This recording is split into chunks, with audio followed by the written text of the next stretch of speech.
answer. Out of reach, past all we can see, hear, and touch, beyond all we understand, lies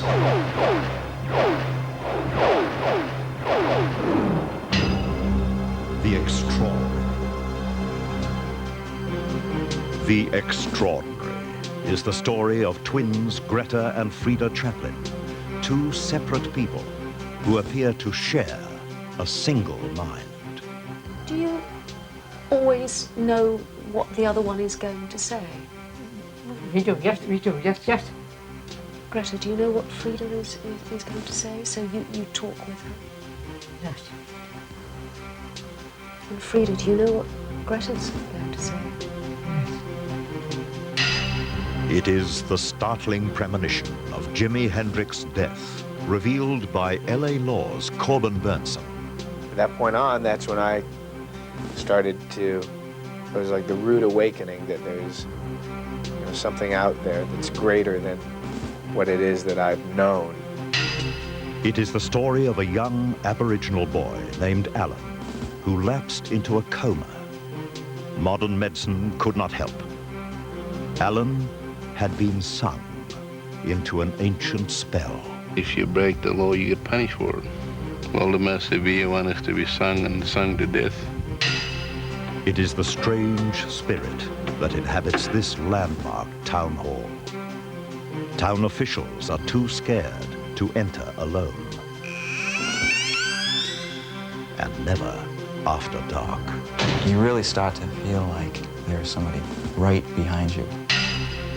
The Extraordinary is the frightening experience of this young country girl who believes she saw a monster in the Australian outback. It was just looking at me, and then it just popped up and started to come towards me.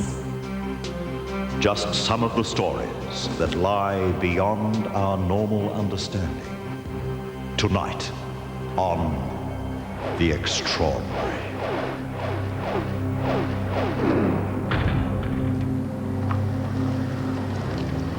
Good evening. I'm Warwick Moss. It is a concept as awe-inspiring as any human condition ever investigated by science.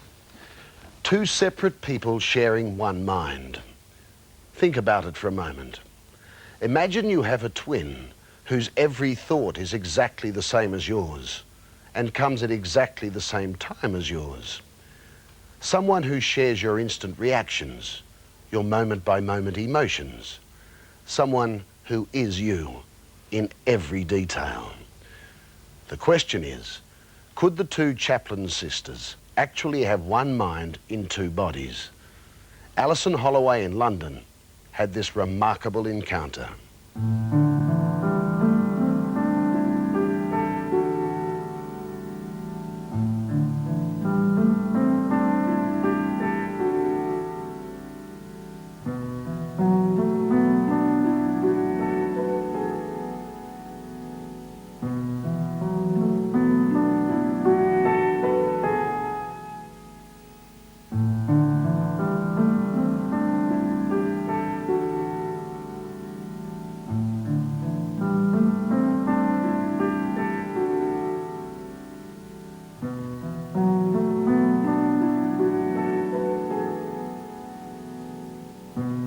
Were you always told to stick together? Yes. By whom? Mother and father. And what did they say to you? Always stick together? Yes. Yeah, father said to us. Father said that. He said, I brought you up and I always want you to stick together. So that I've always brought you up to stay together. And I always wanted you to do. And Mother said to us one day, I always want you to be good to each other. Mm. And you've always stayed close? Yes. Because your mum and dad said to stay close to one another? Yes. Mm.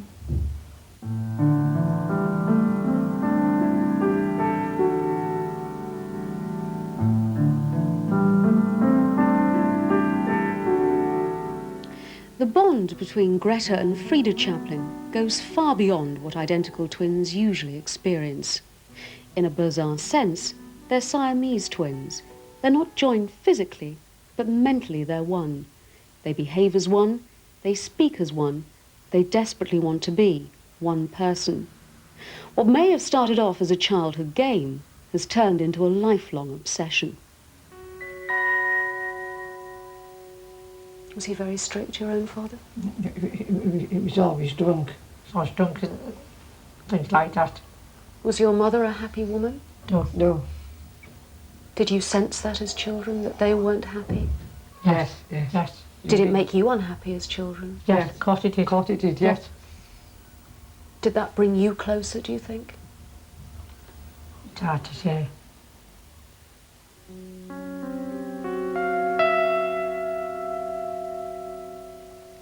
As children, they were each other's best friend, each other's security.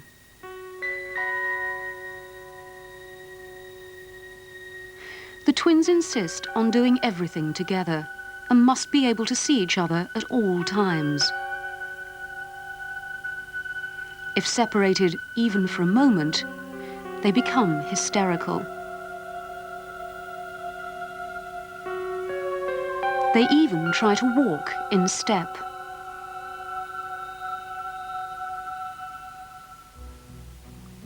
Today they're so close that they sleep in a double bed. Pour boiling water from a kettle while both hold the handle. And dress identically.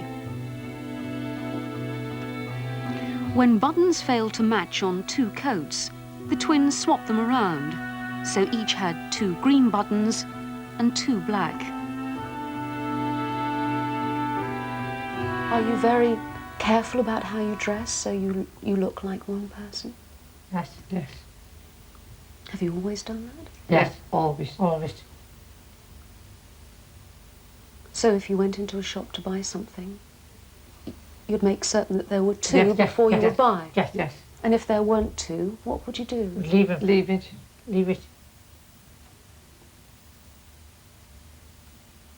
Do you dress the same, even down to yes, always, the socks that you wear, yes, the tights that you wear, yes, the shoes that you wear? yes.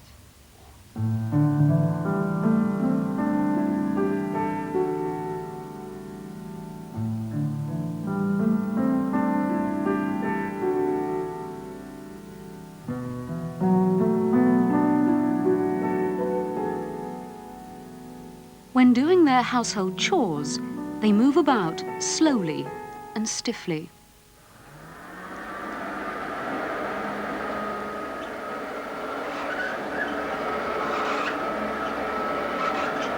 When one moves, the other seems to be drawn to her by the very movement itself.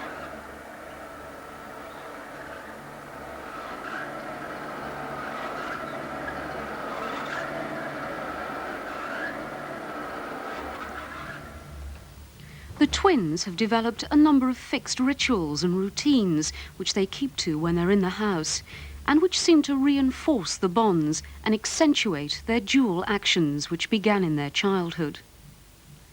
Doctors report they've never before encountered such a case and say the twins are so close they almost seem linked by telepathy.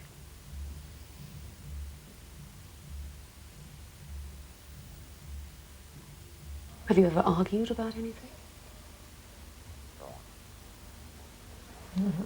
Not that we can't mend it, we always mend it if we do, we know, not that we, never that we can't mend it. Do you know what we mean? Mm-hmm. So the arguments didn't last for very long? No. Has one of you been sick and the other one hasn't, and the other one's looked after the one that's been ill? Problems like that don't happen, no. Mm. Do you find that you get ill at the same time? Do you get colds at the same time? Yes. The twins now live in the East London suburb of Hackney. Their strange condition, having to be together 24 hours a day, makes holding normal jobs and leading normal lives almost impossible. They're reluctant to leave the house on their own. They're aware their behaviour attracts unwanted glances. Do you fear ridicule from the outside world? Well, we don't go out much when somebody goes with this, that's all. Just we stop indoors a lot. Would you like to get out more? If somebody took us, yes. If somebody took us, yes. Yes. Somebody used to take them out regularly. A man called Jack Davenport, a retired textile engineer who invited them to share his house in London after reading about them in a newspaper. Jack was like a father figure. They loved him dearly. But Jack died last year. Did he fill a gap in your life? Yes, yes. It's very sadly missed. Very sadly missed, yes. When they become stressed, they talk in unison, speaking the same words in identical voice patterns that create a weird echo effect. For a long time yet. He said I won't go for a long time yet.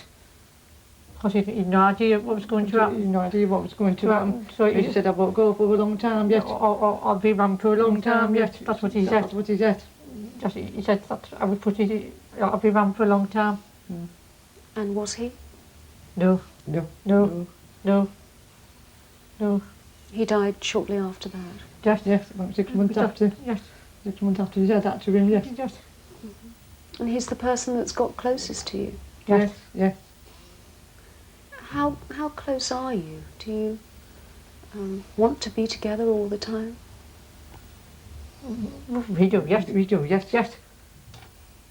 Every single waking moment? Yes, yes. Have you ever been apart from one another? No. Ever? No, no.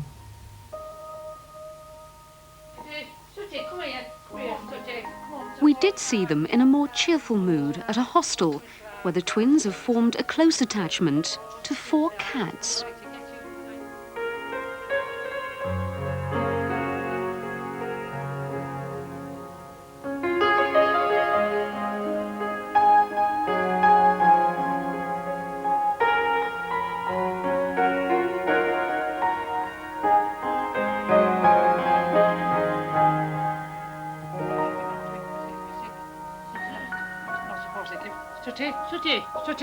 Sooty. Oh, it's frightened, yes. Do you always know what the other one is going to say? Oh, gosh, no, what we want to do and things, yes. Yes. Do you know what your twin is saying?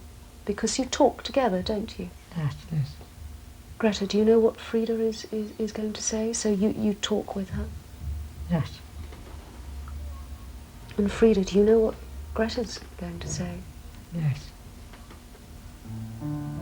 The women's extreme closeness has intrigued the medical world, and some experts say they genuinely appear to share one mind between 2 bodies.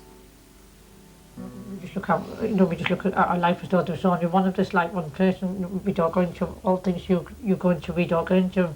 You don't want to do neither. No. Mm-hmm. So you are just one person? Yes, that's how we look at it, yes. And is that how you look at it too? Yes.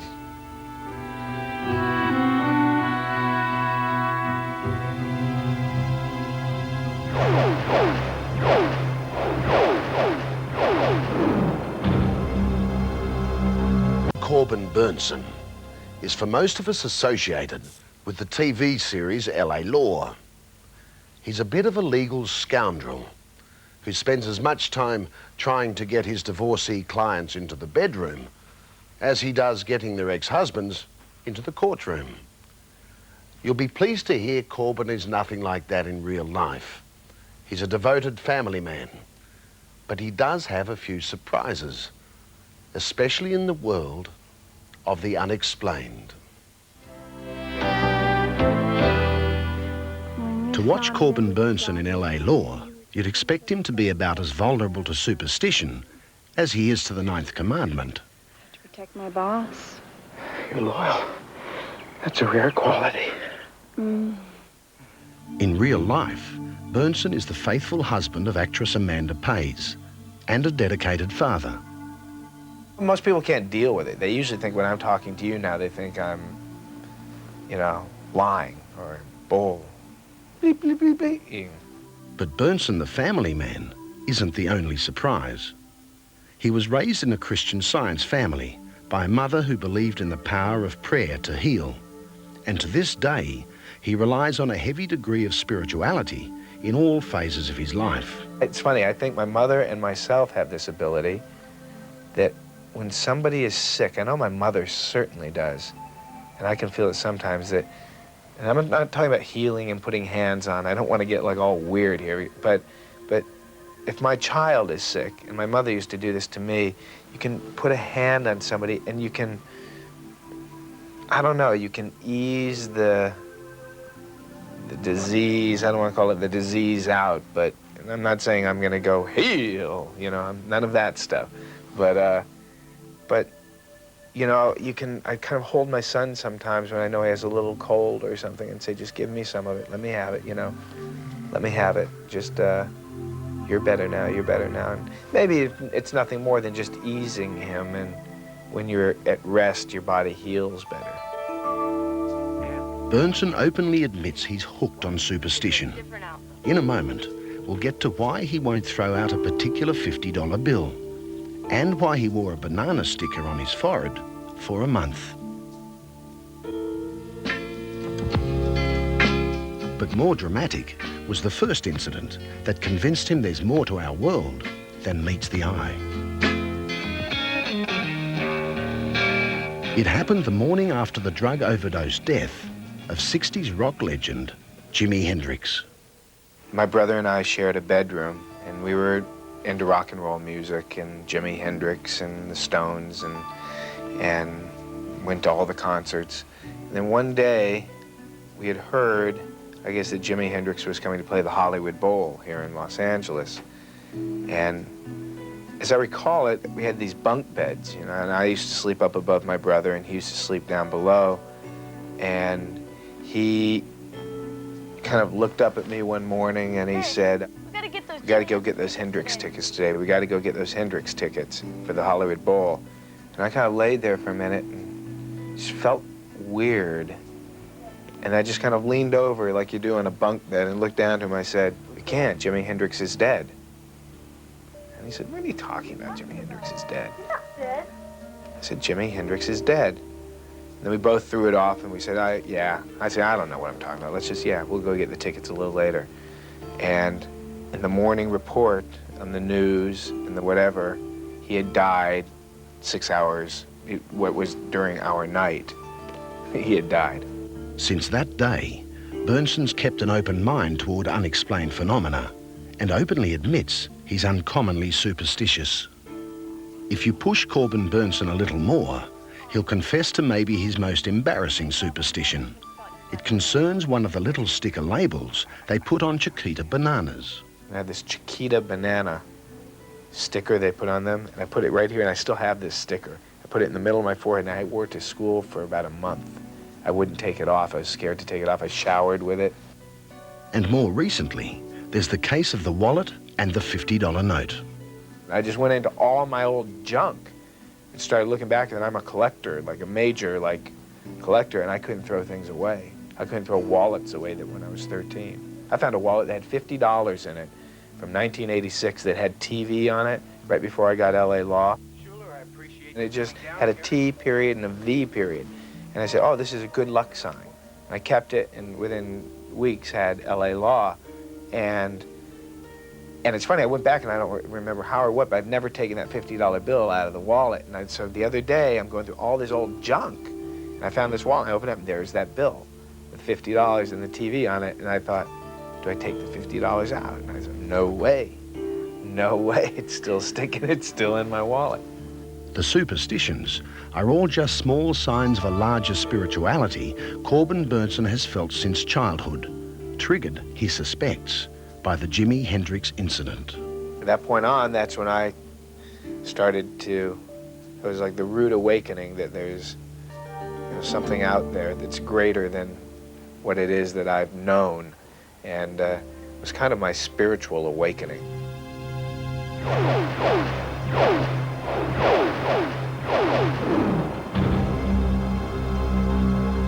Coming up, the story of a young Aboriginal boy cursed by his own people and beyond the help of modern medicine. He suddenly sat straight up in bed. He just sat bolt upright and he screamed. And all he said was, I've got 1 minute to live. The landmark town hall that is home to a spirit that has town officials too scared to enter after dark. Came in this room here. Next thing I know, there it is in the judge's chair.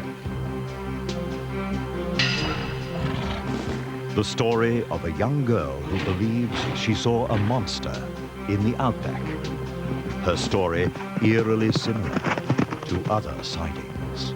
A real dark blacky brown colour, I suppose. Very woolly, very shaggy head. Ancient cultures and strange rituals have long fascinated modern man. The secrets of witchcraft, voodoo and medicine men have mystified through the ages. We tend to think of such things as foreign, but Aboriginals have a long and powerful link to the psychic. Take the case of Alan, a young Aboriginal boy who lapsed into a coma. Modern medicine could do nothing. Alan had been sung.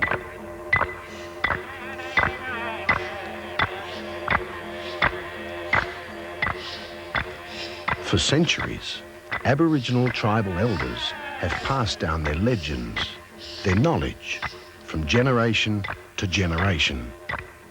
Outsiders have always been mystified by their powers, many of which seem to transcend scientific explanation. Those elders are said to have the power of life and the power of death. There's certainly a firmly held belief that that many deaths were the result of Aboriginal influences. But, Randy Spargo has spent 20 years in the far northwest of Western Australia. He's now the resident doctor in Derby. Dr. Spargo has seen a number of cases up here which have defied modern medicine. Cases where he believes Aborigines have been sung, punished according to tribal laws. There's a very rapid deterioration in their physical and mental condition. They go into decline very, very quickly. And when that happens, it's probably too late. Back in 1989, Alan Bangmora, who was then 17 years old, suffered all those symptoms.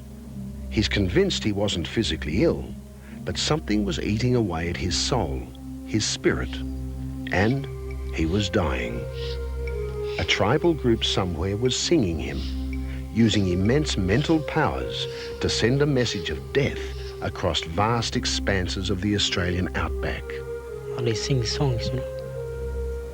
They sing you to death, like they sing you to die. Alan Bangmora's crime was love. It seems his punishment was death. You see, the girl he chose came from another tribe, and she'd been promised to another man. Not just any man, but a tribal elder. That, according to community leader Ken Colbung, is a breach of ancient law, an unpardonable crime. Well, in breaking the law, he has in some way dirtied the bloodlines of the tribal group. The romance was short-lived.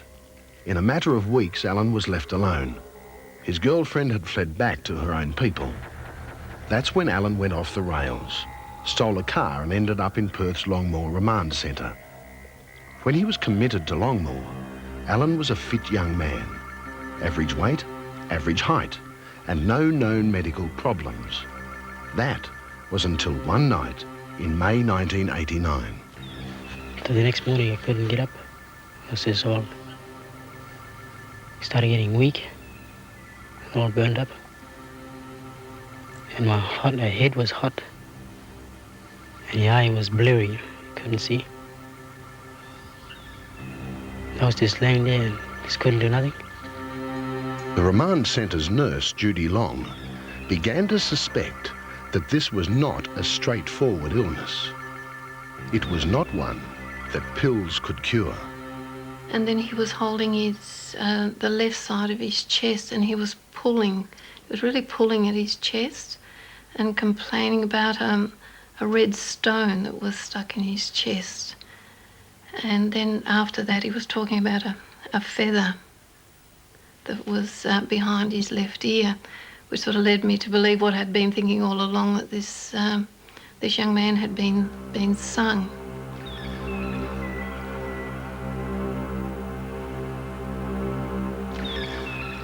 He suddenly sat straight up in bed. He just sat bolt upright and he screamed. And all he said was, "I've got 1 minute to live." And then he went back into the bed. He just laid straight back down again. And he went a grey colour. It was just something I'd never seen an Aboriginal do before. I'd never seen someone that dark go that pale before, and it was quite a shock. Judy Long knew Alan needed help, and needed it quickly. An ambulance rushed the boy across Perth to Sir Charles Gardner Hospital, where he was admitted to intensive care. 48 hours later, young Alan was still in a coma. The doctors had tried everything, but modern medicine had failed them. All their tests, all their technology, couldn't tell them what was wrong. So in desperation, they turned away from the present and sought wisdom from the past. There is a tribal law in every tribe that if you break the law, you get punished for it. Well, the most severe one is to be sung and sung to death. This is the man the hospital called in. A man some might call a witch doctor. He is in fact an Aboriginal elder who says he has the power to unsing, to cast off evil spells. Never before has he spoken about these ancient skills, and by doing so now, he believes his life could be in danger. Well, it's all in my hands. See, when I put my hand on anybody, I can fix them up. And as I run my hand through anybody, I can take the power out, break the spell. The elder was flown from his tribal area up north to Sir Charles Gardner Hospital, where he was taken to see the boy, still in intensive care, still in a coma. The doctor knew that I was coming, and they just told me that they'll leave us for 20 or 30 minutes. And I just talked to him myself and rubbed him over, and he was good as gold. Only 2 people know exactly what happened in that hospital room. The elder says the treatment is a secret that belongs to his people and his people alone. Alan Bangmora is still bewildered, and his memory of those few minutes is hazy. This man just told me, "Oh, just lay in the bed. I'll fix you up." So he just took off my shirt, told me to close my eyes. Then I was opening up my eye, and he was there just rubbing my guts, my feet, my head. Just like he was just pulling out all these things, you know, like I could feel it coming out. He said, "Oh, you're right now, I fixed you up." The spell was broken. Alan's life was spared. He knew he had escaped death, yes. Alan's 21 now and lives in Derby. He knows he made a mistake and went close to paying the ultimate price. Alan truly believes that he broke an ancient law, and it was only an ancient power that saved him. The white doctors, they don't know what's going on. They can't fix anybody up. That's because it's all sort of invisible. It's a spiritual thing. The mind is being taken over by the spiritual singing.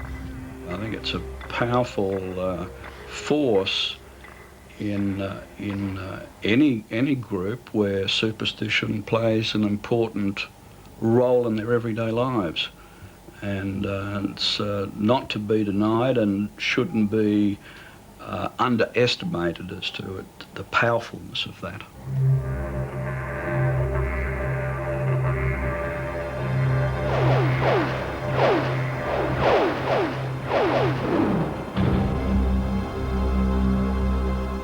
great ghost stories along the craggy coast and dark woods of the American Northeast.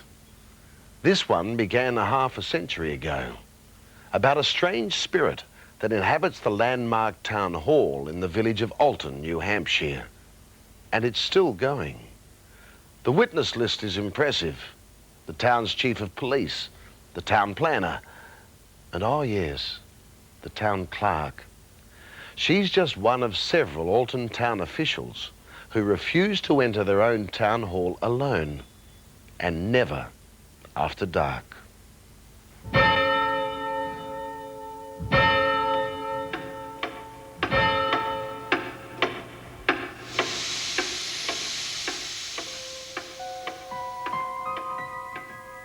The police station of Alton, New Hampshire, was in the town hall basement.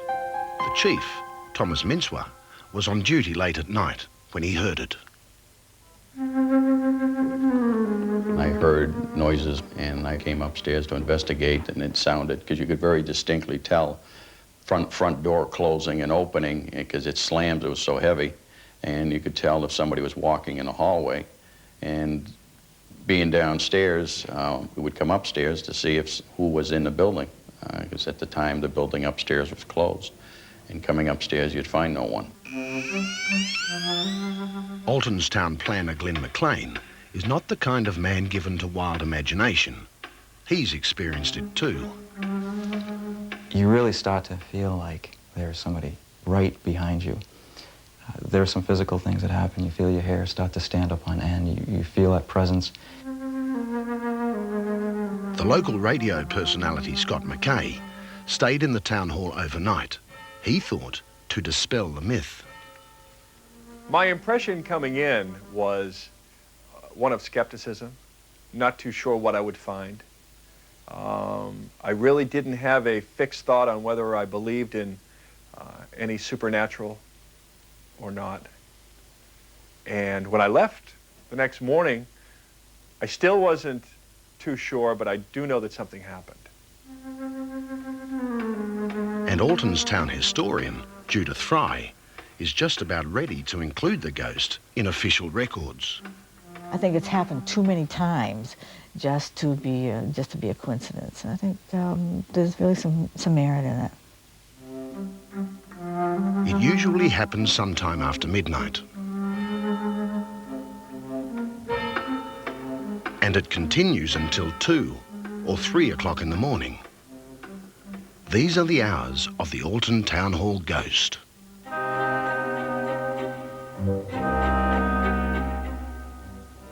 By day, the old town hall is typical of any stately historic site you might find in a small town of New England. This one stands with town pride. Its 100th anniversary is coming up, and a celebration like Alton hasn't seen for many years is planned. Some townsfolk are wondering if the big event might stir something unexpected, even unwanted, in the old landmark. The people who live daily with the town hall ghost are certain about two things. It exists, and if you don't bother it, then it doesn't bother you. While the Alton Town Hall haunting seems unthreatening, no ghost story of recent times has had more credible or official witnesses. The people who believe it most fervently are the city officials and police. They live with it. When you distinctly hear footsteps and you know them to be footsteps and hear the same type of noise and come up and not find anybody, check all the doors in the offices, find them all closed, and check the building and there's nobody there, makes you wonder. There were a lot of times when things disappear. You go crazy looking for them because you're sure that they were where you left them. You look around, you can't find them, you come back, and they were where you left them. You start asking yourself some questions. A lot of the city employees who work in the town hall by day refuse to enter the building alone, and never after dark. Good morning. I survived the night at the Alton Town Hall. The radio announcer, Scott McKay, thought he was going to make fun of the whole affair when he stayed alone in the building overnight. When I left with the last employee. She was going off to a class. I was going out to get something to eat before I came back to settle in for the night. You locked the doors. Locked it up. I had supposedly the only key that I know of. Lights were out. Everything was turned off except the entrance light. Yet when he returned, everything had changed. When I came up to the room, all my stuff was gone. My whole gear, my sleeping bag, my knapsack. So I started looking around, came in this room here. Next thing I know, there it is in the judge's chair. After finding his sleeping bag, he noticed his TV set was also gone. After I retrieved my knapsack, I came over to the stairway here, and down at the bottom of the stairway was my monitor. Nothing wrong with it. It wasn't broken. It just looked like it had been placed down there. All night long, he heard footsteps when no one was there, noises that no one was making, felt a presence that made his hair stand on end. Even though I was lying here on the floor, supposedly alone in the building, something told me that I wasn't alone. What he encountered was consistent with everything the police chief and his men had been quietly telling each other for years. They would find lights on in the building as they drove past and turn around and come back to check them, and the lights would be out. The sound of doors slamming has been a constant unexplained noise for anyone who stayed alone in the town hall after dark.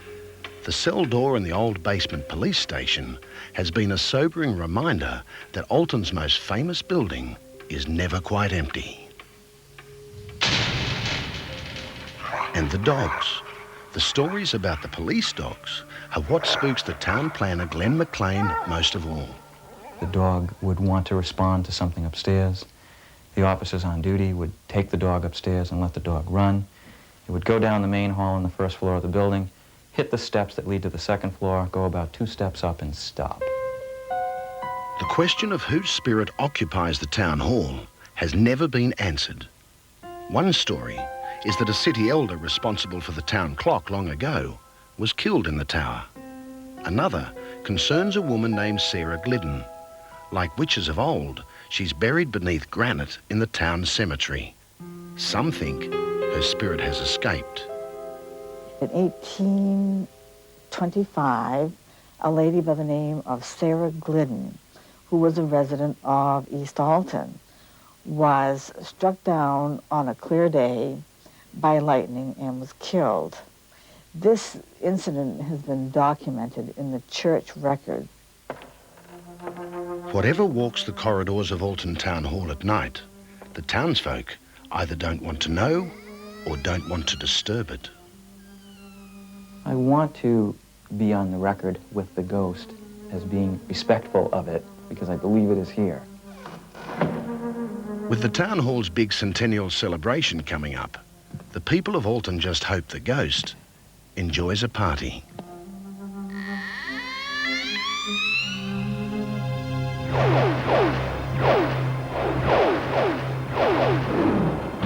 Julie Clark is an average girl, not prone to make up stories. But for a couple of years, country girl Julie has had to do battle with disbelievers. You see, back in 1990, Julie says she saw a monster. These are the gentle sloping hills around Cranbeck, a little village nestling in the mountain ranges, some 300 kilometres northwest of Sydney. It's real rural Australia, a quiet place with just a main street, a pub, a post office, a general store, and not much else. It's where Julie Clark grew up. She's an independent soul, a country kid who learned to ride almost as soon as she could walk. Julie's now 15, and according to her mother, not the kind of girl who'd make up a monster story. Julie's a very sensible girl and very trustworthy and pretty well liked around town. For centuries, man has been fascinated by legendary monsters. The abominable snowman, first sighted by Europeans 160 years ago, Bigfoot in North America, and the Yowie, which has been reported more than 3,000 times from one end of Australia to the other. Through these cool green eyes, Julie Clark saw what she believes was a yowie, a hairy human-like creature. It challenged her, chased her, and burnt an impression on her brain, which is still as clear as any photograph. Julie is certain she's seen a creature from the unknown. And some people, like, they don't even think, and, you know, they just laugh straight away and that. But I don't really take any notice because I know I've seen something and I don't see things. It was a summer's day in 1990, a day that was to change Julie Clark's life. Julie's horse was the first to sense that something was wrong. It started to act up, snorting and rearing. Suddenly, Julie was faced with something unknown. It was just looking at me, and then it just hopped up and started to come towards me. Yeah, it was sort of like a gorilla or something, and it was sort of like a huge man, but it had hair all over it. Well, I was just really shooken up, and then I just quickly turned the horse, and I just turned around and just bolted home and just never stopped. I just went flat out all the way. His face was really ugly and hairy. When it went to stand up, it was, I don't know, it was heaps bigger than the horse. Yeah, come on, come on. It's true some were sceptical, but not Alwyn Richards.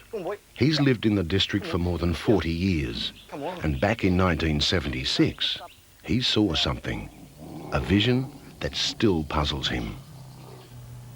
It was quite a real dark blacky brown colour, I suppose. Very woolly, very shaggy haired. And the smell was a very stinking, more electrical sort of smell. And then like a, oh, I don't know, sort of hard to describe, but a very stinking sort of smell, something that's not natural, not a natural animal smell that you'd normally smell around. And Alwyn Richards isn't the only one. There's been another remarkably similar sighting, a sighting by a local businessman. He agreed to tell his story, but he did ask to remain anonymous.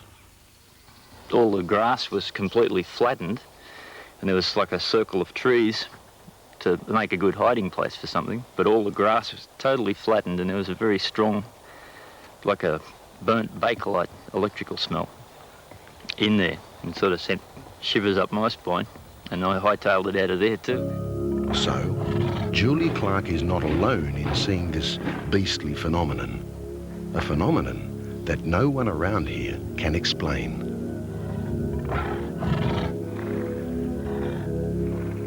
Although the quiet surrounds of Cramback may look picture postcard perfect, there's one young girl growing up in this small rural community who believes with all her heart that there is a creature from the unknown somewhere in those hills.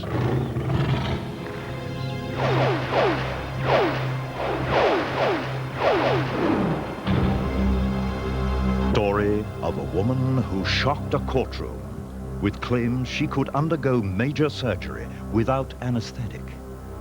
She could turn off the pain by willpower. And she produced videotapes to prove it. An untold story, next week. That's all we've got time for tonight. Just before we go, I'd like to show you another story from next week's show. It's about a young Melbourne couple who married in Britain at the end of last year. When they got their wedding photos back, there he was, the ghost of Chiddingley Church.